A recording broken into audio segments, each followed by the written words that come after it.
حضرت عائشہ صدیقہ رضی اللہ تعالی عنہا سے کسی نے پوچھا تھا صحابہ کرام علیہم رضوان میں سے کہ اماں جی نبی پاک کے اخلاق کس طرح کے تھے؟ تو فرمانے لگی قرآن مجید ہی رسول پاک کے اخلاق ہیں۔ اور پھر حضرت عائشہ صدیقہ رضی اللہ تعالیٰ عنہ اس شخص سے کہنے لگیں چاہے تو سورہ مومنون پڑھ لو۔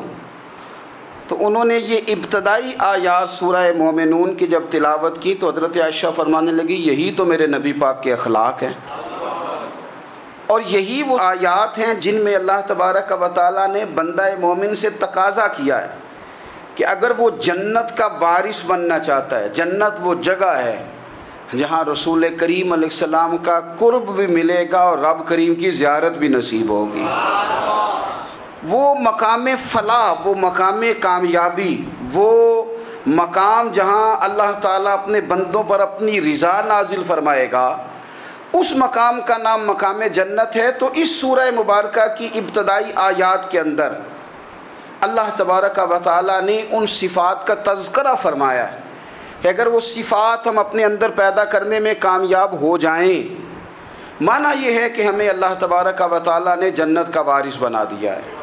بڑے غور کے ساتھ سورہ مومنون کی ان ابتدائی آیات پر غور کرنا چاہیے۔ رب فرماتا ہے قد افلح المؤمنون، تحقیق مومن کامیاب ہو گئے۔ کون سے مومن؟ الذین هم فی صلاتہم خاشعون، وہ جو اپنی نمازوں میں گڑ گڑانے والے ہیں، خشوع کے ساتھ، عاجزی کے ساتھ، انکساری کے ساتھ، ذوق کے ساتھ نماز پڑھنے والے ہیں۔ والذین هم عن اللغو معرضون، اور وہ جو بیہودہ باتوں سے منہ پھیرنے والے ہیں، لغویات سے اپنا رخ پھیرنے والے سنجیدہ لوگ۔ پھر ارشاد فرمایا والذین هم للزکاۃ فاعلون، جو زکوٰۃ دینے کا کام کرنے والے ہیں۔ پھر فرمایا والذین هم لفروجہم حافظون، اور وہ لوگ جو اپنی شرمگاہ کی حفاظت کرنے والے، اپنی شرمگاہ کی حفاظت کرنے والے۔ الا علی ازواجہم، مگر یہ کہ اپنی بیویوں پر، او ما ملکت ایمانہم، یا اپنی شرعی باندیوں پر۔ اس زمانے میں جو لونڈی خریدی جاتی تھی اس سے بھی وطی کرنا جائز تھا، اگرچہ اب لونڈیاں موجود نہیں ہیں تو یہ فعل بھی موجود نہیں، سوائے اپنی بیویوں پر یا شرعی باندیوں پر۔ فإنہم غیر ملومین، فرمایا جو یہ کام کرے اس پر کوئی ملامت نہیں ہے، اپنی بیوی کے پاس شرعی طریقے سے جائے یا باندی کے پاس جائے۔ فمن ابتغى وراء ذلك، اور جو آدمی اس کے بعد اس حد سے بڑھے، اس کے سوا کچھ اور کرے جو بندہ، فرمایا فاولئک هم العادون، یہ لوگ حد سے بڑھنے والے ہیں، جو لونڈیوں اور باندیوں کے علاوہ، اپنی بیویوں کے علاوہ کسی اور جگہ گندگی کریں، یہ حد سے بڑھنے والے، حدوں کو کراس کرنے والے لوگ ہیں۔ پھر ارشاد فرمایا والذین هم لاماناتہم وعہدہم راعون، اور وہ جو اپنی امانتوں اور اپنے وعدوں کی رعایت کرتے ہیں، امانتیں ادا کرتے ہیں، وعدے پورے کرتے ہیں۔ اور وہ لوگ جو اپنی نمازوں کی حفاظت کرنے والے ہیں، جن میں یہ خوبیاں آ گئیں، میرا رب فرماتا ہے نماز میں خشوع خضوع حاصل ہو گیا، فضولیات سے بچ گئے، زکوٰۃ ادا کرنے والے بن گئے، شرمگاہ کی حفاظت کرنے والے بن گئے، امانتیں عہد پورے کرنے والے بن گئے، اپنی نمازوں کے محافظ ہو گئے۔ اللہ اکبر، قربان جائیں۔ مالک فرماتے ہیں اولئک هم الوارثون، یہی لوگ تو وارث ہیں۔ یا اللہ کس چیز کے؟ فرمایا الذین یرثون الفردوس، یہ لوگ جنت کے وارث ہیں، یہ جنت کے وارث ہیں یہ لوگ۔ ہم فیہا خالدون، اور فردوس سے، جنت سے نکالے نہیں جائیں گے، ہمیشہ ہی جنت میں رہیں گے۔ یہ آیات اللہ کا مطالبہ بھی ہے، یہ آیات صحابہ، اہل بیت، اولیاء اللہ، ان تمام کی سیرت کا عکس بھی ہے۔ اور سب سے بڑھ کر سیدہ عائشہ صدیقہ فرماتی ہیں یہی تو آیات ہیں جنہیں اچھی طرح سمجھ لو گے تو تمہیں مدینے والے کے اخلاق بھی سمجھ میں آ جائے گا، حضور کے اخلاق بھی تمہیں سمجھ میں آئیں۔ بڑے غور کے ساتھ سورہ مومنون کی ان ابتدائی آیات پر غور کرنا چاہیے۔ رب فرماتا ہے قد افلح المؤمنون، تحقیق مومن کامیاب ہو گئے۔ کون سے مومن؟ الذین هم فی صلاتہم خاشعون، وہ جو اپنی نمازوں میں گڑ گڑانے والے ہیں، خشوع کے ساتھ، عاجزی کے ساتھ، انکساری کے ساتھ، ذوق کے ساتھ نماز پڑھنے والے ہیں۔ دیکھیں قرآن نے یہ نہیں کہا شروع میں کہ وہ لوگ اپنی نماز پابندی سے پڑھتے ہیں، بلکہ فرمایا وہ نمازوں میں عاجزی کرتے ہیں، وہ نماز میں خشوع کرتے ہیں، خضوع کرتے ہیں۔ نماز ہم بھی پڑھتے ہیں، ڈھیر سارے لوگ ہیں جن کا یہ مطالبہ ہے کہ میرا نماز میں دل ہی نہیں لگتا۔ پہلی بات تو یہ ہے کہ دل نہ بھی لگے تو نماز پھر بھی پڑھنی ہے، اور دوسری بات یہ ہے کہ دل لگانے کو بھی تو کچھ انسان کے پاس چیزیں ہونی چاہیے نا، کوئی ضروریات ہوتی ہیں۔ سب سے پہلی بات یہ کہ مسئلہ نماز کا نہیں، مسئلہ اہمیت کا ہے۔ آپ نے اللہ تبارک و تعالیٰ کی ذات کی، رب کریم کے جلالت کی جتنی زیادہ اہمیت اپنے دل میں محسوس کر لی، اتنا ہی نماز کی طرف توجہ آپ کی بڑھ جائے گی۔ آپ سادی سی مثال ہے، غور کر لیں، جتنا آپ اپنے استاد کو پروٹوکول دیتے ہیں، جتنی عزت کرتے ہیں، اتنا ہی وقت پہ آپ ان کے پاس پہنچ بھی جاتے ہیں۔ اگر آپ کے دل میں اہمیت نہیں ہے تو آپ ٹال دیں گے، اور جس استاد کی اہمیت ہے اس کے فون کی گھنٹی بجتے ہی فون بھی اٹھایا جائے گا، اور بات پوری مکمل بھی نہیں ہوگی تو کہا جائے گا جیسے آپ کہیں گے، اور جو وقت وہ دیں گے ان سے 10 منٹ پہلے پہنچنے کی کوشش بھی کی جائے گی۔ بس سمجھ لیں دل لگنے نہ لگنے کا مسئلہ نہیں، اہمیت کا مسئلہ ہے۔ آپ جتنی اپنے مالک کی بارگاہ کی اہمیت سمجھ لیں گے، اتنا ہی وقت پہ مسجد آئیں گے، اتنا ہی شوق سے نماز پڑھیں گے۔ دوسری بات، نماز کے ترجمے پہ غور کریں۔ آپ یقین کریں اگر نماز کا ترجمہ ہمیں آ جائے نا تو ہمیں تو یوں لگے کہ ہم تو اپنے مالک کی بارگاہ میں عرض و معروض کرنے حاضر ہوئے ہیں۔ یہ سورہ فاتحہ ہی دیکھ لیں آپ، حضور فرماتے ہیں، رب فرماتا ہے سورۃ فاتحہ آدھی میری ہے آدھی میرے بندے کی ہے۔ جب اس نے کہا الحمدللہ رب العالمین الرحمن الرحیم مالک یوم الدین ایاک نعبد و ایاک نستعین، جب یہاں تک وہ لفظ کہتا ہے تو یہ حصہ میرا تھا۔ اس نے اپنے رب کی تعریف کی، اور جب کہا نا اس نے اہدنا الصراط المستقیم، اب بندے نے التجائیں شروع کر دی۔ اس نے کہا کہ مالک بھی تو ہے، رحمان بھی تو ہے، رحیم بھی تو ہے، عبادت بھی تیری کرتے ہیں تو مدد بھی تو تجھی سے مانگنی ہے نا، اب مہربانی فرمانا اہدنا الصراط المستقیم، ہمیں سیدھا راستہ دکھا دے، صراط الذین انعمت علیہم، ان لوگوں کا راستہ دکھانا جن پر تو نے انعام کیا ہے، غیر المغضوب علیہم ولا الضالین، ان کے راستے پہ نہ چلانا جن پر تیرا غضب ہوا، جو گمراہ ہو گئے ان کے راستے۔ تو نماز میں جب ترجمے پر آپ کا غور ہوتا ہے تو آپ کا تو دل خود بخود لگ جاتا ہے، شوق بڑھ جاتا ہے آپ کا۔ تو اتنی چیزیں ہم زندگی میں یاد کرتے ہیں، تو اگر ترجمہ بھی نماز کا یاد کر لیں اور پھر شوق سے پڑھیں تو آپ یقین کریں طبیعت کھنچی چلی آئے گی۔ ہمارے یہاں کچھ لوگ نماز پڑھتے ہیں پر بڑی لاپرواہی سے پڑھتے ہیں، کبھی ادھر دیکھتے ہیں کبھی ادھر دیکھتے ہیں، کبھی بال سہلاتے ہیں۔ وہ میں نے دیکھا ہے سجدے جا رہے ہیں تو سیانے سیانے بندے کبھی کپڑے کو چھیڑ رہے ہیں کبھی جگہ کو چھیڑ رہے ہیں۔ میرے نبی کریم صلی اللہ تعالیٰ علیہ وسلم نے فرمایا ان لوگوں کا کیا حال ہے جو اپنی نماز میں نظریں آسمان کی طرف اٹھاتے ہیں، رکوع سے اٹھے تو اوپر دیکھنا شروع کر دیا، کیا حال ہے ان کا۔ اور پھر حضور نے ایک موقع پر تو سختی فرمائی، فرمایا جو نماز پڑھتے اپنی نظریں آسمان کی طرف اٹھاتا ہے وہ باز آ جائے، ورنہ ایسا نہ ہو کہ رب اس کی آنکھیں ہی چھین لے، وہ باز آ جائے اس کام سے۔ خشوع کے ساتھ نماز پڑھے، عاجزی کے ساتھ نماز پڑھے، اس کا دل لگا ہوا ہو نماز کے اندر۔ میرے نبی پاک صلی اللہ تعالیٰ علیہ وآلہ وسلم کے غلام حضرت انس بن مالک رضی اللہ تعالیٰ عنہ فرماتے ہیں کہ رسول پاک صلی اللہ علیہ وسلم نے مجھ سے فرمایا تھا کہ بیٹے نماز میں ادھر ادھر دیکھنے سے بچو، کیونکہ فرمایا نماز میں ادھر ادھر توجہ کرنا یہ بندے کو ہلاک کر دیتا ہے، ہلاکت ہے اس میں۔ اگر تم نے ادھر ادھر توجہ کی، نماز تم مالک کی بارگاہ میں کھڑے ہو اور تم دیکھ ادھر ادھر رہے ہو، تو ایک تو نماز عاجزی کے ساتھ۔ پھر فرمایا والذین ہم عن اللغو معرضون، وہ لوگ جو فضول باتوں سے، لغویات سے اپنا منہ پھیر لیتے ہیں، فضولیات سے۔ ہمارے ہاں نا بہت سارے لوگ ایسے ہیں جو بلا وجہ ان چیزوں میں دلچسپی لیتے ہیں جو ان کے مطلب کی نہیں ہے، ان کے مطلب کی مطلب آپ کسی سے ملنے کہتے کیا حال ہے؟ ٹھیک ہے جی. بچوں کا کیا حال ہے؟ ٹھیک ہے. بچے کتنے ہیں؟ تو بھئی آپ کو جب پتہ ہی نہیں تھا کتنے ہیں تو حال کیوں پوچھا آپ نے؟ آپ کرتے کیا ہیں؟ آپ کا بڑا بھائی کیا کرتا ہے؟ چھوٹا بھائی کیا کرتا ہے؟ ابا جی کیا کرتے ہیں؟ بھئی آپ کے مطلب کی بات نہیں.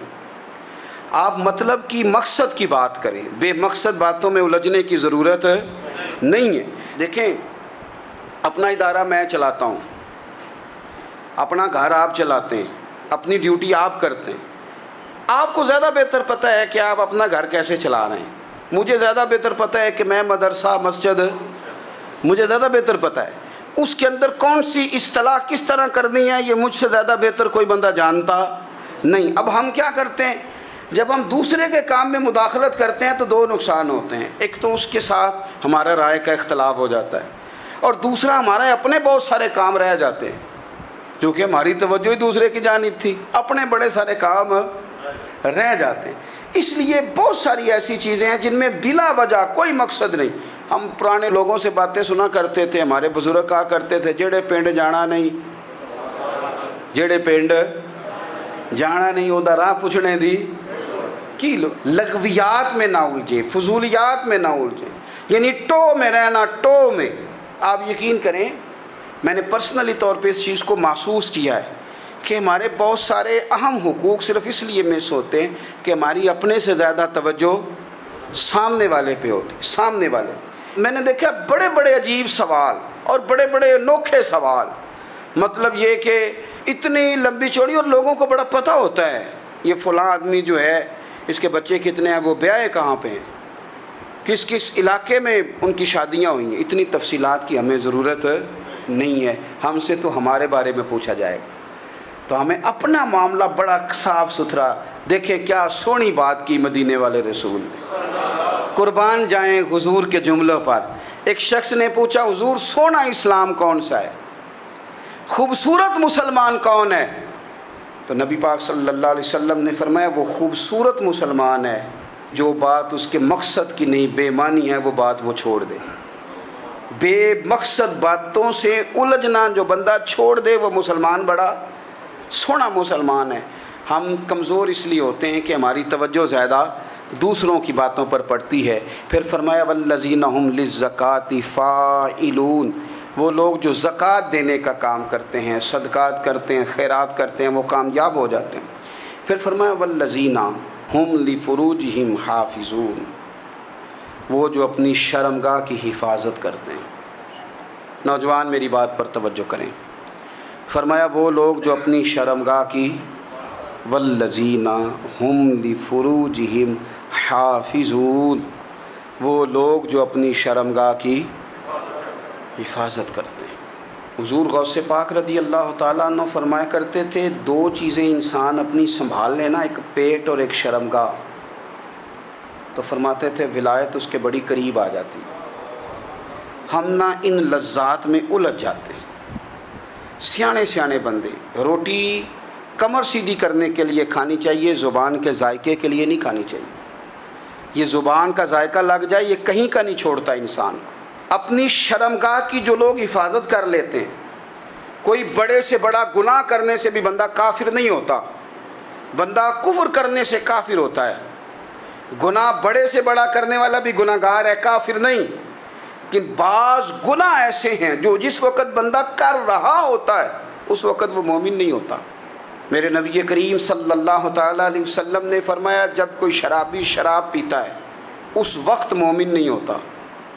جب کوئی چور چوری کرتا ہے تو اس وقت مومن نہیں ہوتا. اور جب کوئی زانی زنا کرتا ہے تو تب وہ مومن نہیں ہوتا. اتنی دیر کے لیے اس کے دل سے ایمان نکال لیا جاتا ہے. یہ جو ہمارے لڑکے بن سمر کے نکلتے ہیں، یہ جو میک اپ کا خرچہ لڑکیوں کے برابر لڑکوں کا ہوتا جا رہا ہے، یہ جو لڑکے بھی رات کو چہرے پر کریم لگا کر کے سوتے ہیں، یہ بتا سکتے ہیں کہ مقاصد کیا ہے؟ بتا سکتے ہیں؟ یعنی بچے بھی بغیر شیمپو کے بال نہیں دھوتے. مثلا کیا کرنا ہے آپ نے؟ اس کا بڑی بڑی قیمتی چیزیں جو ہیں وہ آپ نے رکھی ہوئی ہیں. مقصد کیا ہے؟ یہ جو ہمارے بچے بن سنور کے نکل رہے ہیں تو کیا دعوت دے رہے ہیں سوسائٹی کو؟ شارٹ نکرے پہن کے جو نکلے ہوئے ہیں اریاں لباس پہن کے نکلے ہوئے. اقبال نے کہا تھا دیار مشرق ہوس میں غلطاں، شباب اریاں شراب اسیاں، جسے بھی دیکھو غری کے اسیاں. ہم ایسی تہذیب کیا کریں گے؟ شباب اریاں، تم نے اپنی جوانی ننگی کر ڈالی ہے ساری معاذ اللہ. کن مقاصد کے لیے؟ میں وہ اعداد و شمار بتا نہیں سکتا. ہمارے ہاں گاند سستا ہو گیا ہے، لوگوں نے گناہ تک پہنچنا آسان بنا دیا ہے. آپ دیکھ لیں گندگی دروازے پہ اور گند موبائل میں.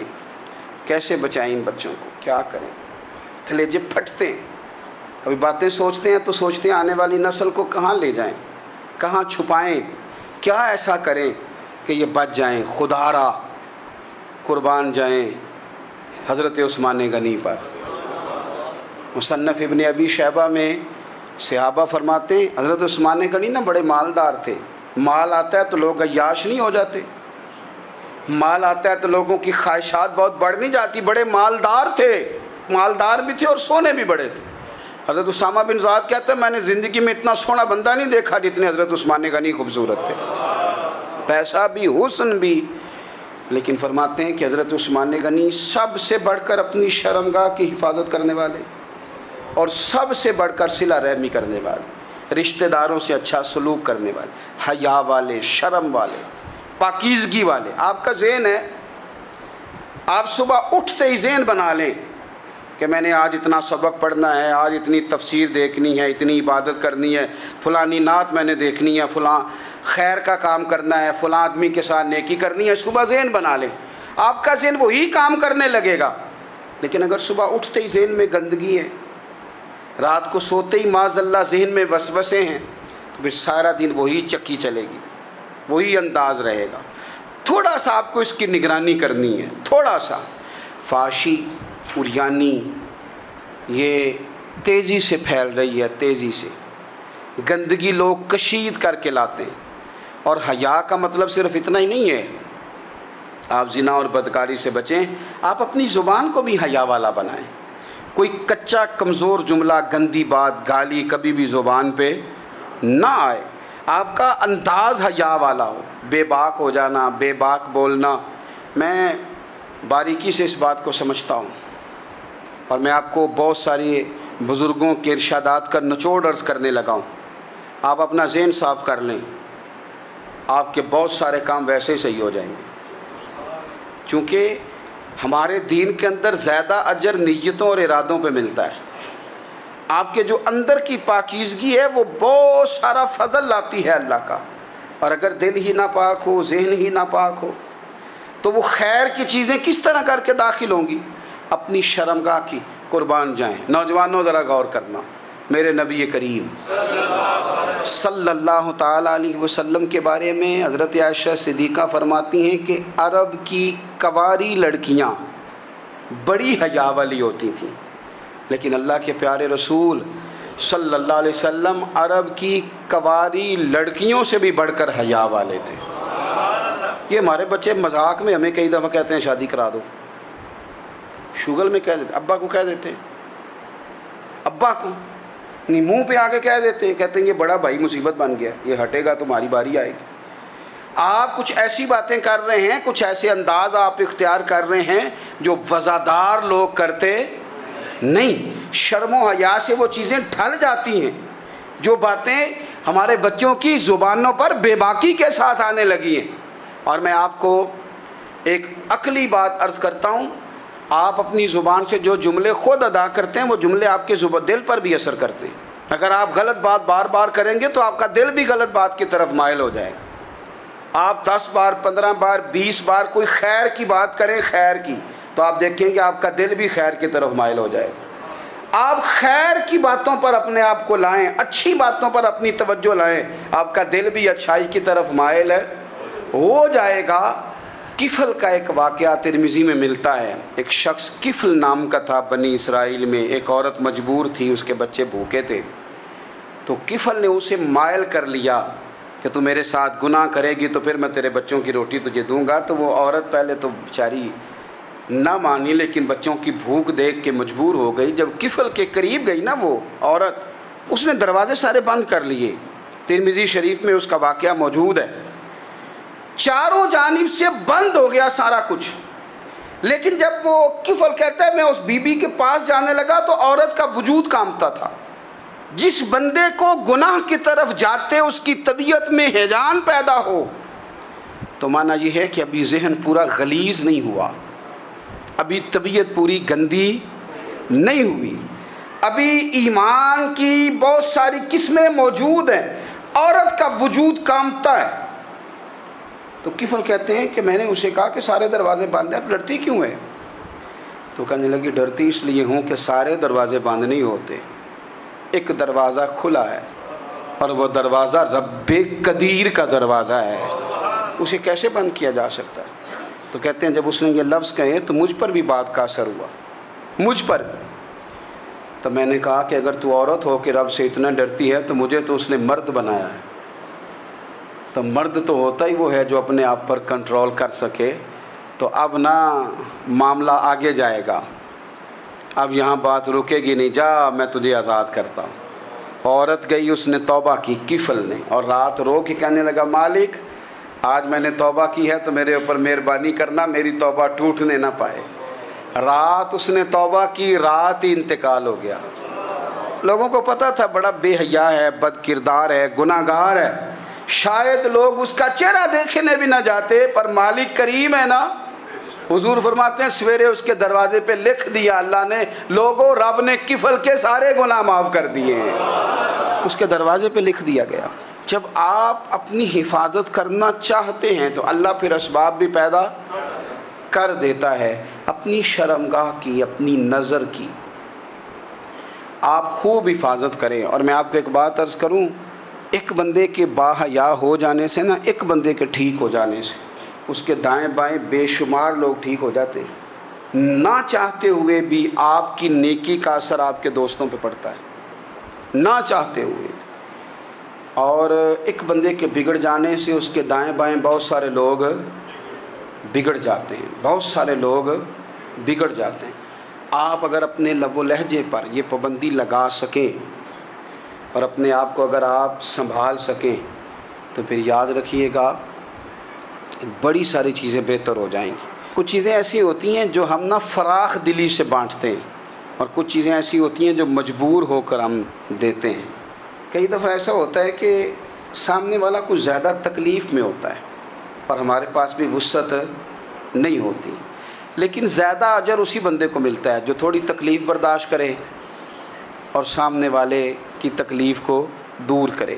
مدینہ منورہ میں نا قحط پڑ گیا تھا, غلہ نہیں ملتا تھا. تو قحط کے زمانے میں لوگ نا پھر چیزوں کو مہنگا کر کے بیچتے ہیں. ہمارے ہاں ایک طرف چینی کی لائنیں لگی ہوتی ہیں اور دوسری دفعہ چھاپا پڑتا ہے, پورے کے پورے گودام بھرے ہوئے نکل آتے ہیں. لوگ مصنوعی قلت پیدا کر دیتے ہیں. حضرت عمر فاروق رضی اللہ تعالیٰ عنہ کے زمانہ نور میں قحط پڑ گیا تھا. گندم کا دانہ اس طرح ہو گیا تھا جس طرح سونا ہے. سیدنا عثمان غنی رضی اللہ تعالیٰ عنہ کے نا بہت سارے اونٹ غلے کے بھرے ہوئے مصر سے آئے, اور لگتا یوں ہے کہ وہ شخص آپ ہی کو غلہ دیتا تھا, کسی اور کو دیتا بھی نہیں تھا, جو اونٹ بھر کے اس نے لیے. تو مدینہ منورہ کے اندر جب وہ مال پہنچا نا, آپ کو بتانا یہ چاہ رہا ہوں کہ ساری تجارت بندوں سے نہیں کرنی چاہیے, کچھ اللہ سے بھی کرنی چاہیے. رب سے جو بندہ تجارت کرتا ہے وہ بڑا کامیاب ہوتا ہے. وہ غلے سے بھرے ہوئے اونٹ آپ کے پہنچ گئے تو تاجر آئے, انہوں نے آگے کہا عثمان ہم کھول کے نہیں دیکھتے کہ اندر مٹی ہے کہ سونا ہے, اور یہ بھی نہیں پوچھتے آپ نے کتنے کا خریدا, آپ کی زبان پر اعتبار ہے. آپ نے جتنے کا مال لیا ہے نا ہم ڈبل دیتے ہیں, آپ ہمیں دے دیں. آپ فرمانے لگے نہیں مجھے زیادہ نفع ملتا ہے. انہوں نے کہا 2 گنا, فرمایا نہیں زیادہ ملتا ہے. کہا 3 گنا, فرمایا زیادہ ملتا ہے. وہ کہنے لگے اس سے زیادہ تو کوئی تاجر ہے ہی نہیں جو زیادہ دے. فرمایا بس مجھے ملتا ہے نا. کہا کتنا ملتا ہے؟ فرمانے لگے لگتا ہے کہ اگر وہ تاجر زیادہ کرم نوازی کرے تو 700 گنا تو دے گا ہی, اور باقی کریم ہے. انہوں نے کہا جی نہیں اتنا نہیں ہم دے سکتے, پھر آپ بیچ لیں. یہ بات ہی سمجھ میں نہیں آتی. لوگ چلے گئے تو حضرت عثمان غنی مال اٹھا کے مسجد کے دروازے پہ لے گئے. جا کے کہنے لگے اے عمر اعلان کر دیں جس غریب کو گندم کی ضرورت ہے, آسانی کے دور میں نہیں دقت کے دور میں, جب لوگوں کو مل نہیں رہی چیز, جس کو ضرورت ہے وہ آئے اور آ کے لے جائے۔ جب جناب عثمان غنی کے اس غلے کا اعلان ہوا تو تاجروں کو اب مسئلہ سمجھ میں آیا کہ یہ 700 گنا کو بندہ نہیں دے رہا، یہ رب کریم عطا فرما رہا ہے۔ میرے عزیز، کچھ سودے رب کے ساتھ بھی کریں۔ اگر کوئی بڑا ضرورت مند دروازے پہ آ جائے نا تو پھر اپنا نفع نقصان نہیں سوچنا، پھر تو رب کے ساتھ تجارت کرنی ہے۔ ضرورت مند کی ضرورت کا لحاظ کرنا یہ نہ مسلمانوں کے ایک دوسرے کے قریب کرے گا۔ ہم کون ہوتے ہیں کسی کی حاجت پوری کرنے والے، ضرورت پوری کرنے والے؟ کرنے والا تو اللہ ہے۔ تو اگر رب ہمیں کبھی وسیلہ بنائے، ذریعہ بنائے، تو پھر ہمیں ذرا نا خوش دلی سے بننا چاہیے، ذوق اور شوق سے بڑھنا چاہیے، پھر ہمیں کمزور نہیں پڑنا چاہیے۔